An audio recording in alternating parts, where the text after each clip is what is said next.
Ever feel like you're carrying the weight of the world, and every new responsibility is just another heavy stone in a bag you can't put down? This is a story for anyone who feels that sleep can no longer fix their kind of tired. Daniel was 42 and tired in a way that sleep couldn't fix. You might know the feeling. His life felt like a game of Jenga where he was constantly adding new blocks to the top, work emails piling up, his father's health failing, his kids needing rides, and the mortgage humming in the background like a clock that never stopped. One Saturday, he just drove. He needed to be somewhere that didn't have a to-do list attached. He ended up in a small coastal town. He found himself drawn to the old lighthouse, which was open to visitors. Inside, sitting at a small table cluttered with nautical odds and ends, was a retired keeper named Mara. She was mending a thick, frayed rope, her hands moving with a slow, practiced rhythm.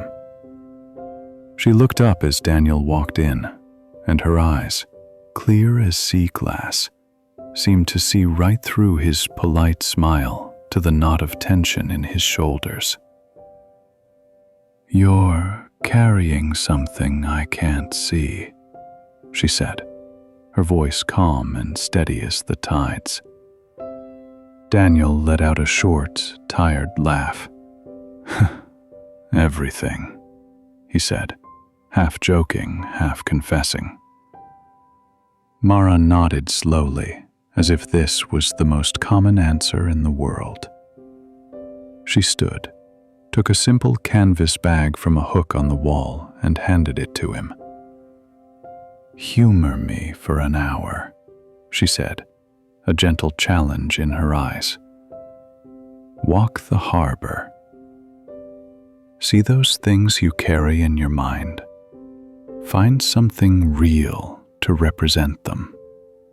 A tool, a stone, whatever calls to you. Put them in this bag. Bring it back when it feels full." It felt strange, but Daniel did it.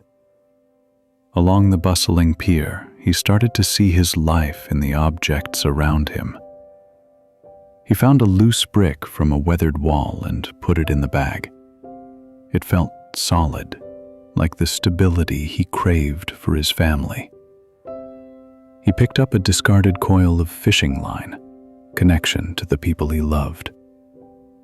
From a tourist stand, he bought a small, empty notebook for all the plans he had to make. An old fisherman, seeing him look at a rusty tool by his net, grunted and said gruffly, "That's a nail puller for fixing what's stuck." He nudged it toward Daniel, who took it. He found a quarter near a vending machine, financial security, and finally, a thick seashell curved like an ear, a reminder to listen better. With each item, the bag grew heavier, and so did his breathing. When he returned to the lighthouse, his shoulders ached. Mara looked at the straining strap. "Heavier now?" "I can feel it in my knees," he admitted. "Would you leave any of it behind?" she asked softly. Daniel looked at the lumpy bag. The brick was his home. The fishing line was his relationships. The notebook was his future. The coin was his responsibility. How could he drop any of it? "I don't want to," he said, his voice quiet. "It all matters." Mara nodded. "It's normal to think a full bag means a full life. But a bag that's always full and never opened is just dead weight." She pointed back toward the pier. "Do me one more favor. Walk that same path again. But this time, don't just carry the bag. use what's in it. Try to find a home for 3 of those things before you come back. So he went. At a bait shop, an elderly man nearly tripped on a wobbly step.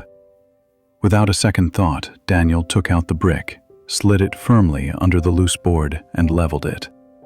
The step was steady. The owner nodded from the doorway. "Been meaning to fix that for weeks." "Thanks." The bag felt lighter. Further on, near a bus stop, a teenage girl was frantically patting her pockets, her face a mask of panic. The bus was due in 5 minutes. Daniel walked over and simply held out the quarter. Her eyes widened in surprise, then relief. "Thanks," she mumbled, taking it. The bag felt lighter still. Finally, at the very end of the pier, a little boy was crying. The string on his kite had snapped and tangled into a hopeless knot. Daniel knelt down. He used the old nail puller to gently work an opening in the knot's heart, loosening it in seconds. He then took out his length of fishing line, spliced the frayed ends of the kite string, and tied a secure knot he'd learned as a Boy Scout. He handed it back. The kite caught the wind and soared. When he returned to Mara, the bag hung almost empty on his shoulder. He'd kept only the notebook and the shell. "You used the rest," Mara said. It wasn't a question. "It's strange," Daniel said, a genuine smile finally reaching his eyes. "I'm carrying less, but I don't feel like I've lost a thing." Mara poured 2 cups of tea. "On this coast, there are 2 kinds of boats," she said. "The first kind is a trawler. It drags a heavy net and comes home weighed down, barely able to move. The second is a ferry. It carries people and goods, but it unloads at every stop. Both boats work hard, but only one comes home light, ready for the next day." Daniel turned the shell over in his hand. "So the problem isn't that my life is full. It's that I've been acting like a trawler, dragging everything to the finish line." "Close," she said. "The problem is thinking the bag is for keeping. It's for moving things along. You picked up stability, connection, security, good things. But even good things become a burden if all you do is clutch them. They become lighter when they pass through you as an act of help, a moment of attention, or a useful skill." Daniel opened the notebook. On the first page, he wrote 3 lines. "Use the brick to steady someone else's step. Give the coin while the bus is still in sight. Untie knots without making a speech about knots." He laughed softly at the last line.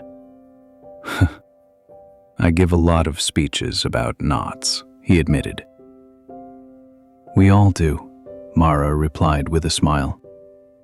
"Just remember, every time you put something new in your bag, ask yourself where it will be unloaded. If you don't have an answer, it might just be weight." On the drive home, Daniel didn't feel cured. He felt taut. On Monday, he brought that same canvas bag to work. He didn't fill it with stress balls. He filled it with actions he meant to unload by day's end. Introduce a junior colleague to a mentor. Cover a shift for a teammate with a sick child. Answer his son's question with his phone face down. That evening, when his son asked for help with the science project, Daniel listened, the seashell warm in his pocket. He didn't carry the project to the finish line. He just held the light while his son did the work. Later, the canvas bag by his chair hung empty. Daniel liked it that way. Before sleep, he wrote one more line in his notebook. "The weight of what I carry is the same. The feeling isn't. The point isn't to own less, but to pass along more."